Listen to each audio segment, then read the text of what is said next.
Allahu Akbar, Allahu Akbar.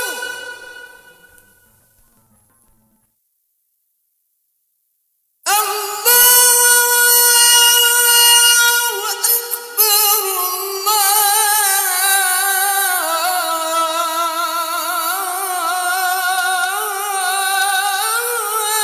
Akbar. Bismillahirrahmanirrahim. Assalamualaikum warahmatullahi wabarakatuh. Alhamdulillah. Allahumma salli ala Sayyidina Muhammad wa ala ali Sayyidina Muhammad. Yang sama kita hormati Ketua beserta seluruh pengurus Masjid Syuhada Damai Langgeng. Hadir juga bersama kita pagi ini Ketua Ikatan Abdul Internasional Pak Abdul Wahid, yang ceramah nih Abdul Somad, ini orangnya. Mudah-mudahan Allah Subhanahu wa taala memberikan kita istiqomah iman dan Islam. Amin ya rabbal alamin. Nabi ditanya tentang dosa apa yang paling besar. Ada dosa besar, ada dosa kecil, ada dosa besar, ada dosa terbesar di antara dosa besar. Dalam hadis ini ada 4 dosa paling besar di antara dosa besar. Yang pertama kata Nabi, al-isyraku billah, syirik, mempersekutukan Allah. Siapa yang mempersekutukan Allah ini? Makanya nama perbuatannya syirik, orangnya namanya musyrik. Kata mereka Tuhan itu ada jantan ada betina.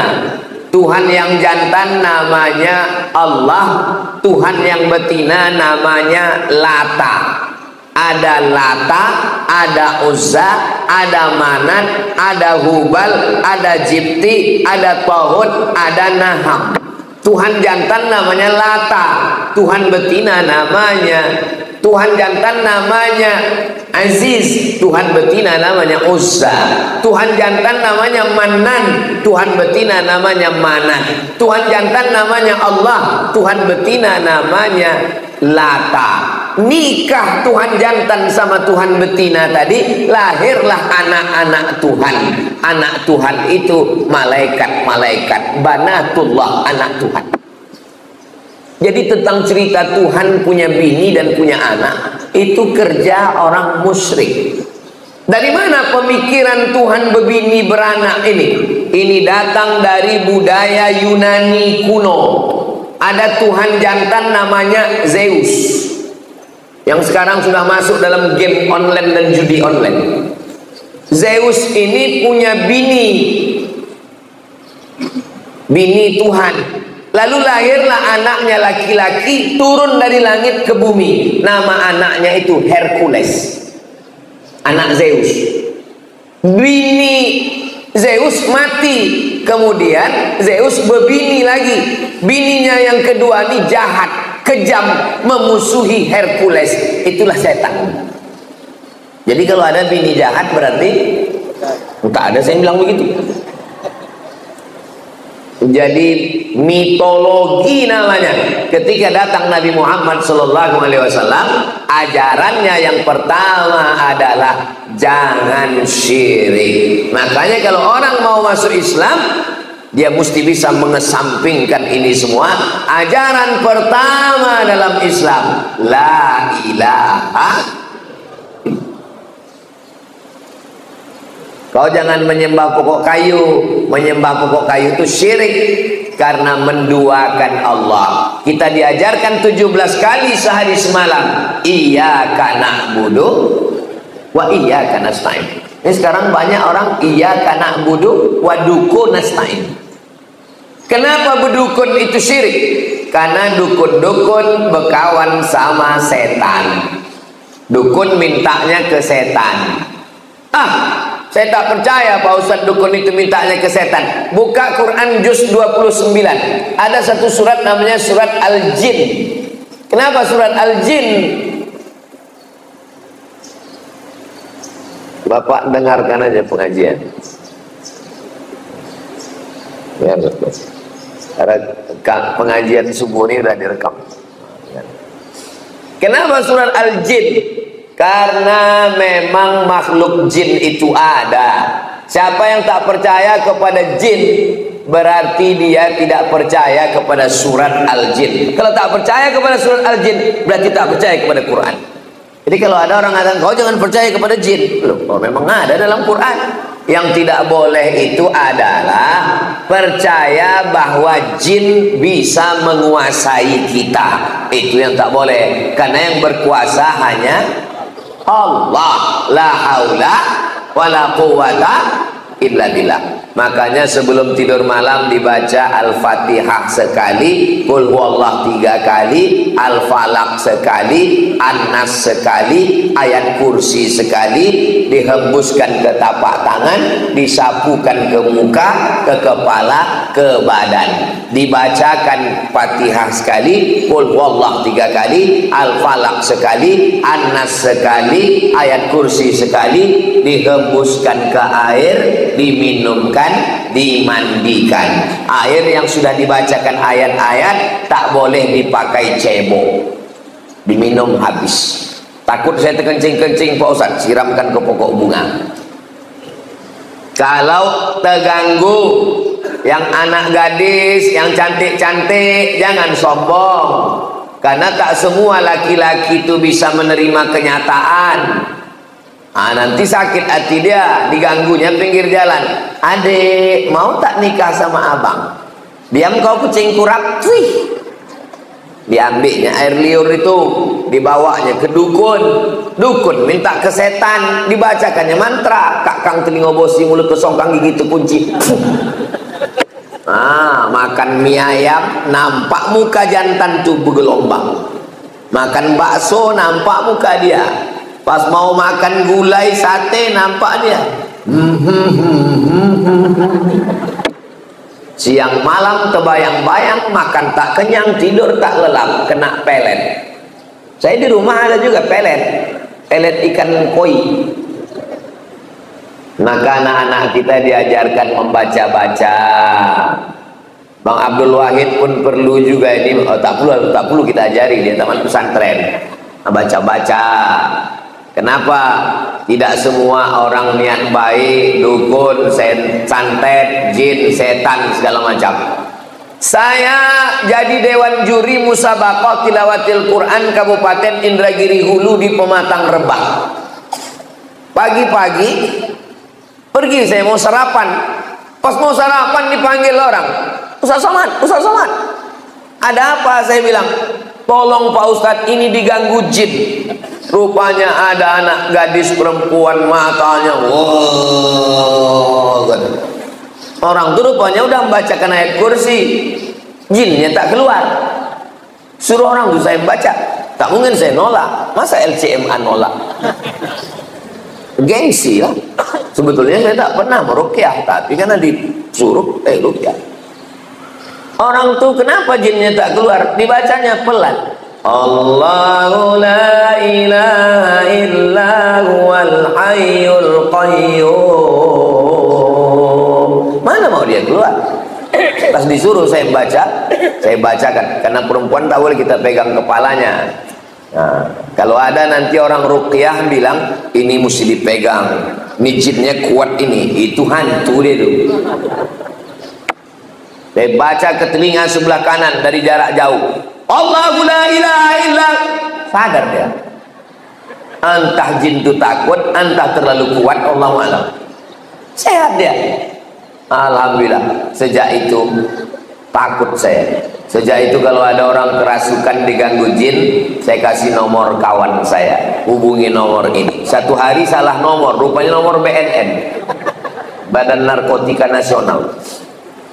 Bapak Ibu yang dimuliakan. Tapi tidak semua orang itu kena gangguan jin. Ini kadang banyak jamaah ini mengadu ke saya, Ustaz Somad tolong bacakan air Pak Ustaz, laki saya ini malas sembahyang. Ustaz Somad tolong bacakan air Ustaz, laki saya ini selingkuh. Lama-lama saya mikir, kenapa semua salah jin? Pas kita bacakan air, ayat kursi diminumnya, tak ada reaksi. Memang dia tidak terganggu jin, laki kau gatal. Sikit-sikit salah jin, sikit-sikit salah jin. Karena kita kasihan juga sama jin nih. Nanti lama-lama keluar KPJ, Komisi Perlindungan Jin. Saking banyaknya jin yang teraniaya. Bahkan jin pun udah banyak yang pensiun. Kata jin, aku udah tak menggoda manusia lagi. Lebih parah pula orang itu dari aku lagi, katanya. Bapak Ibu yang dimuliakan Allah, dibawalah Ustadz Ruqyah ke rumah sakit. Sampai di rumah sakit, dibaca Ustadz nilai ayat kursi. Allahu la ilaha illa huwal hayyul qayyum. Diludahinya Ustadz. Apa kata dia? Sesama jin dilarang saling mengusir. Rupanya ulah yang membaca itu 11-12 sama yang dibaca. Jadi kata orang kampung kita, ini bukan masalah pistolnya, tapi masalah orangnya. Kalau bahasa kampungnya, man behind the gun. Orangnya. Imam Ahmad bin Hanbal, Imam Hambali, tidak ada membacakan ayat kursi. Sakitlah adik raja di Baghdad, Irak. Sakit adik raja, diminta doa. Imam Ahmad bin Hanbal suruh datang ke istana. Kata Imam Ahmad bin Hanbal, aku tak perlulah datang ke istana. Lalu kemudian dikasihnya terompah kayu. Kita kalau bisa di toilet itu kasih terompah kayu. Kenapa di toilet terompah kayu? Supaya kaki tak kena najis. Karena setan masuk dari was-was akibat kaki kena najis bekas percik kencing. Waktu sedang sembahyang tuh, batal tak batal? Batal tak batal? Batal tak batal? Maka pakai terompah kayu. Imam Ahmad bin Hanbal mengasih terompah kayunya. Bawakan terompah kayuku ini, letakkan di dekat adik sultan yang sakit tuh. Diletakkan terompah kayu Imam Ahmad bin Hanbal, sehat. Tak perlu baca-bacakan ayat. Terompah kayu letakkan sehat. Hari berganti, musim berubah, pekan berubah, bulan berubah tahun, tiba-tiba kumat adik raja itu balik. Rupanya hari dia kumat itu, Imam Ahmad bin Hanbal meninggal dunia. Dibawakan orang tuh terompah kayu. Ini terompah kayu. Kata jin tuh, aku bukan takut sama terompah kayunya, tapi aku takut sama yang punya terompah kayu. Dan yang punya terompah kayu sudah mati. Jadi rupanya kalau kuat iman kita, belum lagi kita bacakan ayat itu, setan itu sudah lagi ligah pugah, lintang pukang, tunggang langgang. Kalau menengok dari jamaah subuh Masjid Syuhada ini nampaknya orang-orang yang ditakuti setan semuanya. Tapi nggak tahu juga lah ya. Mudah-mudahan kita selamat dari syirik, insya Allah. Amin. Jangan katakan orang kafir musyrik Makkah itu tidak beribadah. Orang Makkah musyrik Abu Jahal, Abu Lahab itu rajin beribadah. Waktu Nabi membersihkan Masjidil Haram, berapa jumlah Tuhan? 360 Tuhan dalam bentuk patung berhala, perak, emas, perunggu, besi, kayu. Bahkan ada patung Tuhan itu yang terbuat dari tepung gandum. Tepung gandum dicampur minyak samin, minyak sapi, diadon, dibuat gambar Tuhan besar, disembah mereka. Pas perutnya lapar, dicuilnya Tuhan tuh. Mohon maaf Tuhan, lapar kali perutku, makan. Itu maka mereka disebut dengan jahil. Kenapa jahil? Karena tidak mengenal Tuhan. Maka dalam tauhid dikenal awwaluddin ma'rifatullah. Perkara pertama dalam Islam adalah mengenal Allah. Wujud qidam baqa mukhalafatu lil hawadisi qiyamuhu binafsihi wahdaniyah qudrat iradat. Tapi dakwah pengajian ke kampung-kampung tak sampai. Jangankan ke kampung, ke Palas aja tak sampai. Mohon maaf Ustadz Somad, tolonglah kirim Ustadz-Ustadz ke Palas nih Pak Ustadz. Tak sampai Ustadz Ikmi, Ustadz MDI dari Pekanbaru Pak Ustadz. Gas motor tuh cuman sampai di jembatan Leton. Asal sampai Leton mati mesin. Itulah maka Ustadz Al-Nok Dinar membuka pesantren di Palas. Alhamdulillah anak-anak tahfiz Quran itu yang jadi imam. Saya tak sanggup berdakwah masuk kampung ke kampung. Yang kami masuk cuman Bagan Benio, Talang Mama, Talang Perigi, Talang Jerinjing. Itu yang kami cuman sanggup masuk. Yang bisa mengirim dai-dai ke pedalaman Riau ini adalah gubernur. Kalau terpilihlah gubernur yang peduli pesantren, tamat pesantren, peduli dakwah, dikirimnya lah dai-dai ke pedalaman, insya Allah. Mudah-mudahan terpilihlah orang yang peduli kepada dakwah, insya Allah. Amin. Tapi kami bingung Pak Ustadz, banyak kali balego-balego sekarang. Kalau tuan sholat Jumat jangan lupa bawa kain. Kalau udah ada yang ada gambar Ustadz Somad, jangan lagi ke yang lain. Jelas. Kalau tuan pergi ke Palas, jangan lupa membawa kawan. Kalau ada yang bilang tak jelas, memang dia belum sarapan. Yang kedua, apa itu dosa besar? Uququl walidain, durhaka kepada orang tua. Tahu Bapak Maradona? Maradona ditanya, siapalah orang yang paling kau idolakan, Maradona? Kata Maradona, ayahku melepuh keringatnya mencari makan untuk aku. Lalu kemudian dia balik ke rumah. Ayah Maradona itu kuli. Balik dia ke rumah, dia bilang, kami tanya, ayah dari mana? Aku dari jalan-jalan tadi, kata dia. Karena dia ingin menyenangkan hati kami. Dibelikannya aku bola. Dialah yang pertama kali membelikan aku bola, menyuruh aku ke lapangan bola.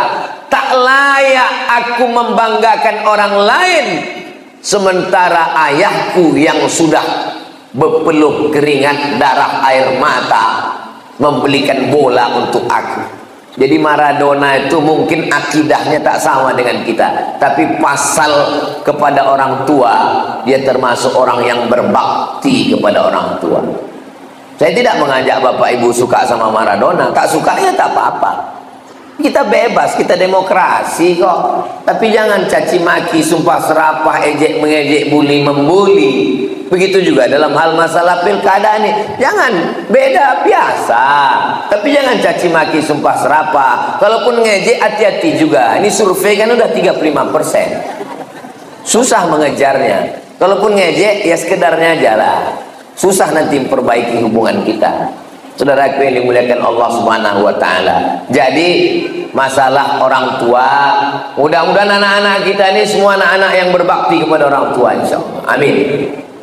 Yang ketiga, yang dosa terbesar itu adalah qatlun nafsi, membunuh. Membunuh, benci, sakit hati sama orang, sewa preman, tabrak, mati, kecelakaan, padahal membunuh. Sakit hati sama orang, pergi ke dukun, santet, dibunuh pakai jin. Jin bisa membunuh. Sahabat Nabi ada yang meninggal dibunuh jin, namanya Sa'ad bin Ubadah, dibunuh jin di dalam toilet. Memang udah sampai ajalnya, mati syahid. Kita sebelum masuk ke toilet, Allahumma inni a'udzubika minal khubusi wal khaba'is. Begitu kita bacakan Allahumma inni a'udzubika, maka langsung badan kita itu dipasang Allah penutup, sehingga jin setan yang ada di toilet itu tak bisa menengok kita. Saya pergi ke stasiun kereta api Pringsewu. Bahasa Jawa sewu itu artinya apa? Sibu. Sewu, sibu. Pringsewu, stasiun kereta api 1000 kamar yang ada di Semarang. Sampai di atas, kereta api ini punya Belanda. Sampai di atas saya ditunjukkan sama gaetnya, Ustadz Somad, ini ruangan jenderal Belanda. Toiletnya di luar. Jadi rupanya Belanda itu dulu tahu toilet itu tempat setan, dibuatnya jauh-jauh. Itu beda orang dulu sama orang sekarang. Orang dulu makannya di rumah, buang air besarnya di luar. Orang sekarang makannya di luar, buang air besarnya di kamar. Ustadz Somad ini ngomong gitu macam toilet dia tidak di rumah aja. Toilet saya di rumah, tapi ada dindingnya, ada pintunya, ditutup. Mau tidur malam ditutup. baca doa, mau masuk ke dalam Allahumma inni a'udzubika minal khubuthi wal khaba'is, dipasang Allah semacam protek pelindung, tertutup badan kita ini semua. Jadi orang yang tak baca doa Allahumma inni a'udzubika minal khubuthi wal khaba'is, masuk ke toilet, ditengok jin, ditengok hantu, ditengok setan. Syukur-syukur setan itu kalau cuma nengok, kalau dia streaming hidupkannya kamera, ditonton semua sama kawan-kawannya. Masa setan itu canggih juga punya handphone macam kita Pak Ustaz? Baca buku Isa Daud dari Mesir, judulnya Al-Hiwar Ma'ajinnil Muslim. Teknologi jin lebih canggih daripada teknologi zaman kita sekarang. Mana buktinya?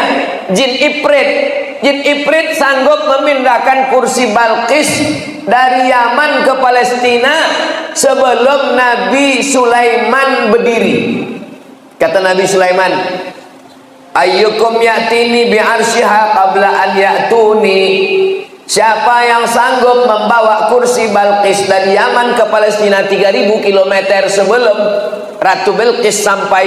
Apa kata jin Ifrit? Ana atika bi qabla an taquma min maqamik. Aku bisa memindahkan kursi Balqis dari Yaman ke Palestina sebelum kau tegak dari tempat duduk. Tegak dari tempat duduk itu berapa detik? 5 detik kalau tak kena osteoporosis. Cobalah tegak 1, 2, 3, 4, 5, pindah kursi Balqis. Ada sekarang orang yang bisa memindahkan ini 5 detik ke Palestina? Tak ada.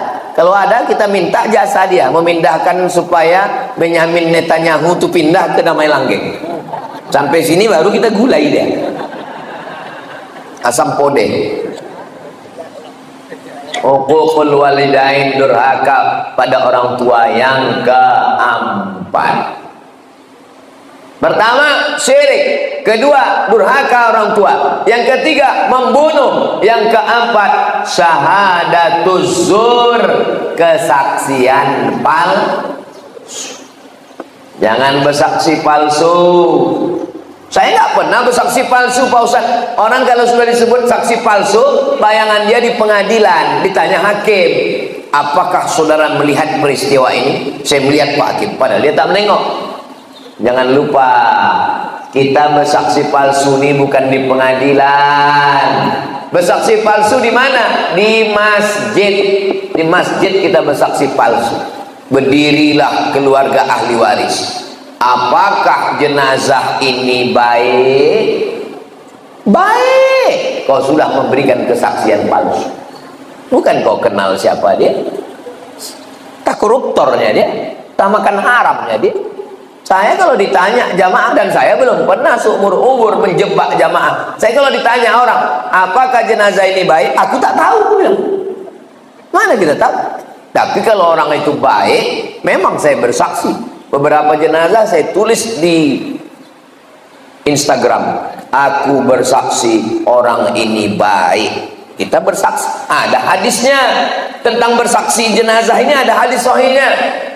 Lewat jenazah, waktu lewat jenazah, orang memuji, dia orang baik, dia orang baik, dia orang baik. Apa kata Nabi? Antum syuhada'ullahu 'alal ard, kalian saksi-saksi Allah di atas muka bumi, wajib dia masuk surga. Tapi saksinya tidak direkayasa. Kapan kita bersaksi palsu? Waktu acara akad nikah. Aku nikahkan engkau dengan anakku dengan mahar sebentuk cincin emas tunai. Sah? Sah. Padahal tidak sah. Kenapa? Karena itu bukan anak dia. Bukan anak dia itu. Kok tahu Ustaz bukan anak dia? Nikahnya Januari, lahirnya Mei. Mana ada hamil 5 bulan? 9 bulan 10 hari baru lahir. Kenapa pula nikah Januari, lahir Mei? Pas ditanya berapa bulan lahir? 5 bulan. Kok cepat kali? Ini edisi minimalis. Mana bisa? Itu bukan anak kau. Ini sudah tes DNA ke Singapura Pak Ustadz. Darahnya sama. DNA tak laku dalam nasab, wah. Nasab dalam Islam itu bukan pakai DNA.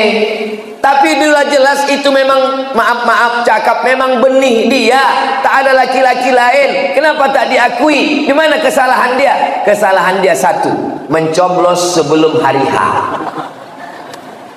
Kertas yang dicoblos sebelum tanggal 27 November tidak diakui KPU. Jelas? Apanya yang jelas ini? Jelas nasab tadi tak diakui karena dia sudah ada sebelum akad nikah. Jangan nikahkan anak yang hamil. Malu. Dulu di Pinang tak dikasih. Datang orang meminang baik-baik tak dikasih. Muncul niat jahatnya. Tanam pinang rapat-rapat supaya puyuh tak dapat lari. Sudah ku pinang tak dapat-dapat. Aku bawa ku hotel ku hamili, kata dia. Nauzubillah, nauzubillah. Tanya orang tua sekarang lebih mau makan di daun daripada makan di pinggan. Di Pinang tak mau mencari menantu kaya, mau mencari menantu hebat. Sudah hamil baru tahu rasa, barulah dinikahkan. Itu nikahnya menurut mazhab Syafi'i sah, nikahnya sah. Yang jadi masalah setelah lahir anak.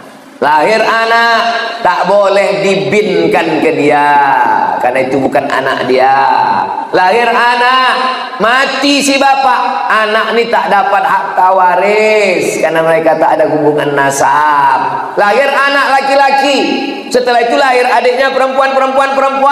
Ini si abang anak pertama ini tak bisa jadi wali bagi adiknya karena mereka dianggap saudara seamak bukan saudara seayah.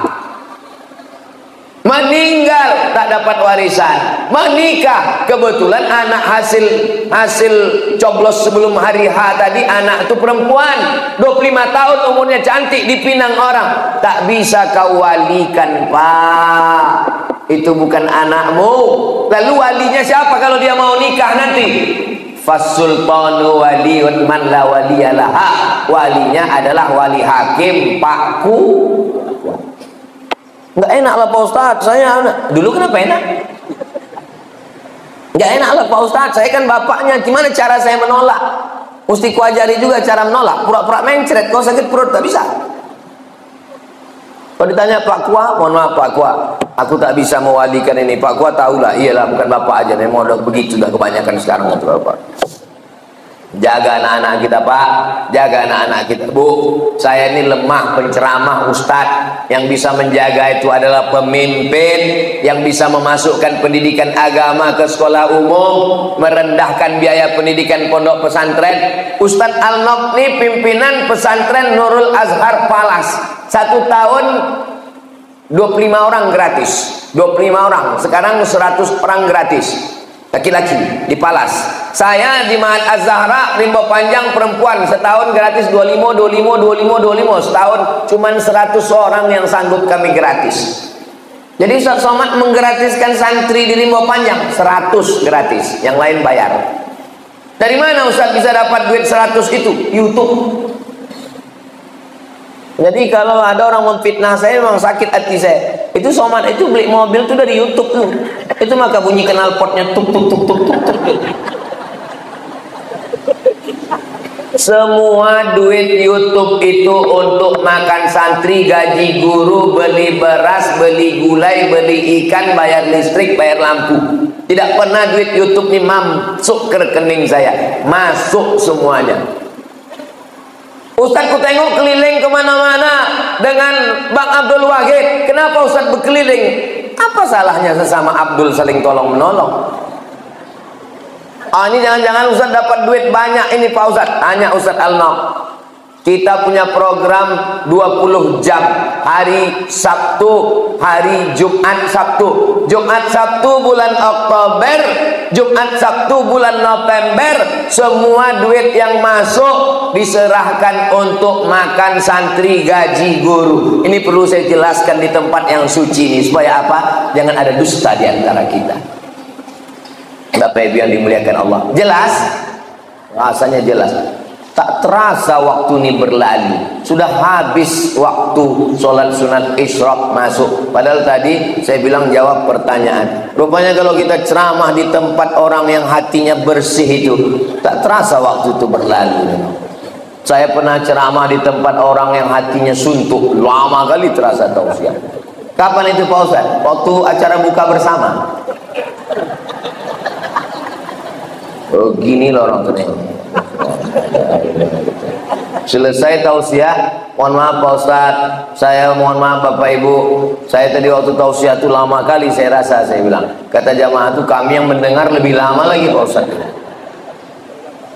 Saya jawab dulu ini dulu, habis saya jawab baru kita salat sunat isyraq 2 rakaat. Saya seorang muslimah sudah tak muda lagi, usia 35 tahun. Masalah umur ini bukan masalah angka, Besti. Umur ini masalah rasa. Saya nih rasa saya sekarang merasa 27 aja nih. Beberapa bulan yang lalu datang seorang laki-laki berusia 28 tahun ingin menjalani hubungan serius dengan saya. Kalau memang dia serius, jangan cuma berani bawa mawar, tapi berani bawa mahar. Saya selidiki laki tersebut, ternyata pekerjaannya seorang pembeli berondolan sawit. Mantap. Dan dia mau sholat tapi belum 5 waktu. Tambah. Kemudian pas hari Jumat beliau saya WA di waktu sholat Jumat dan dia menjawab WA saya dan kita chattingan sepanjang waktu sholat Jumat. Jangan terima lagi. Sedang Tuhan aja dia khianati, apalagi kamu. Dan saya menolak beliau dengan alasan perbedaan usia yang jauh. Masalah umur tak masalah. Nabi Muhammad dengan Khadijah jauh 15 tahun, tak apa-apa. Dalam hati saya karena pekerjaan beliau yang saya ragu kehalalannya, yang jadi pertanyaan, ini curhat panjang kali nih. Apa pekerjaan sebagai pembeli berondol itu halal? Jual belinya sah, pekerjaannya halal, selama tidak ada unsur tipu, tidak ada unsur kazib bohong, tidak ada unsur zulm aniaya, maka jual beli berondol sah. Apakah saya salah berdosa karena telah menolak sinyal jodoh dari Allah di usia saya? Istikharah. Masalah dia tak sembahyang Jumat udah kena pancing sekali, kasih tahu, Bang, kemarin kita chatting hari Jumat tuh, kenapa kau chatting terus? Berarti kau tak sembahyang Jumat. Dek, sebetulnya abang musafir.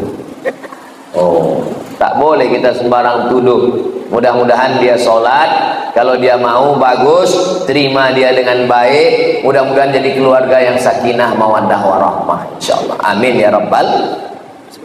Hah? Mana? Makin-makin kecil tulisan ini, Ustaz. Anak saya mondok di Mojokerto. Dari tahun kemarin kelas 1 SMP. Dari pertama masuk anak sudah diganggu oleh jin.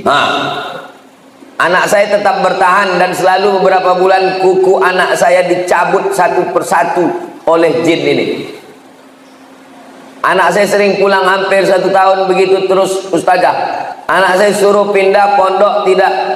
Saya mau bingung, akhirnya kenalkan kelas 2 SMP, loh kok ini dicabut lagi kukunya. Oh, berarti ini jin PKI ini. Suka mencabut kuku. Kalau suka mencabut alis mata, itu jin perempuan. Kan suka mencabut alis. Setiap saya carikan tombol ke ustadz jawabannya yang selalu menakutkan. Saya kasih nomor Ustadz Faizar, spesialis jin. Nanti minta ke Ustadz Al-Nob ya. Saya tak berani nge-share nomor dia, nanti terganggu dia. Nanti saya kasih ke nomor Ustadz Al-Nob, Ustadz Faizar. Saya buat biar tak susah mencari nama Ustadz Faizar ini, saya buat di sini Ustadz Jin. Ustadz Jin. Tengok Ustadz Jin. Itu Ustadz. Kasih ke ibu nih Ustadz, nama Ustadz Faizar Jin. Ada lagi pertanyaan tadi? Udah catat nomor.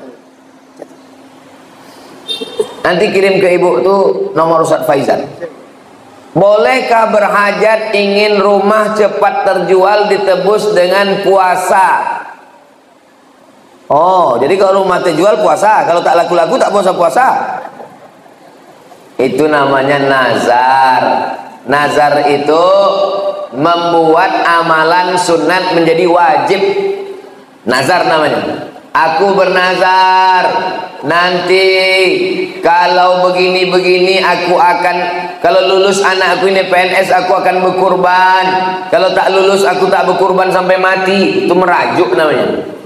Hukum asal nazar itu boleh, tapi kata Nabi nazar itu untuk orang yang pelit. Pelit dia tak mau bersedekah, maka diikatnya dengan nazar. Tapi hukum asal nazar hukumnya boleh, mubah. Tolong kalau sebelum bernazar itu diingat baik-baik. Khawatirnya waktu bernazar berjanji-janji sesudah selesai tak ditunaikan. Ada orang begitu. Pak Ustadz, saya kemarin bernazar. Apa nazarmu? Saya puasa Senin Kamis sampai mati. Matilah kau. Dia tak tahan. Jadi sebelum bernazar tuh pikir-pikir baik-baik. Saya anjurkan kalau nazar bagusnya nazar sodakoh saja. Karena kalau puasa Nabi Daud bernazar pula puasa Nabi Daud sampai mati. Sebelum mati kita duluan. Kita sibuk. Jadi sebelum bernazar itu pikirkan baik. Kalau nazar sodakoh, ini bagus. Ada lagi pertanyaan Ustaz Al-Nob?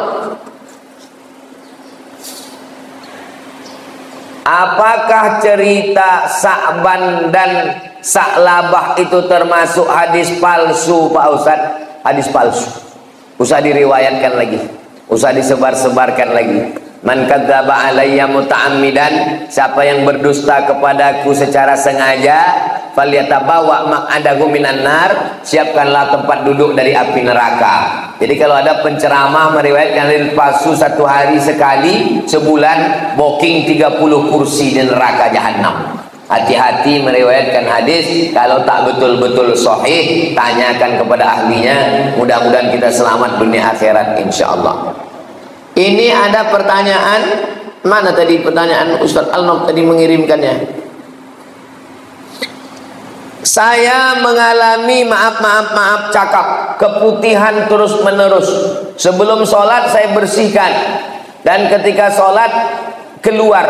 Bagaimana Pak Ustaz? Laki-laki bisa mengalami namanya sulusul baul, baul kencing, sulusul rantai, sulusul baul kencing berantai, menetes tak putus-putus. Perempuan bisa mengalami dua. Pertama istihadah, darah tak putus-putus. Yang kedua cairan tak putus-putus. Maka cara mengatasinya bagaimana? Dibersihkan sebelum masuk waktu sholat. Pergi ke toilet, bersihkan. Sesudah itu pakai pembalut. Setelah dipakai, berwuduknya setelah masuk waktu. Jadi kalau zuhur jam 12.15, jangan berwuduk sebelum azan, sebelum masuk waktu. Begitu mendengar suara azan, Allahu Akbar, Allahu Akbar, masuk ke toilet, bersihkan, pasang pembalut. Maka yang menetes setelah wuduk tadi, ma'fu anhu, termaafkan. Bisa terjadi tiga. Pertama, sulusul baul, kencing tak putus. Kedua, istihadah, darah tak putus. Ketiga, cairan yang tak putus keluar. Khurujus syai'i anis sabilaini, keluar sesuatu dari dua jalur. Dari kubul bagian depan, dubur bagian belakang. Kalau keluar dia batal wudhu. Kalau batal wudhu, batal sholat. Tapi ada keringanan. Kalau dia menjadi penyakit, berobat, berkusuk. Kalau tak juga sembuh, maka dia menjadi ma'fu anhu, termaafkan. La yukallifullahu nafsan illa wus'aha. Itulah kaji kita subuh ini.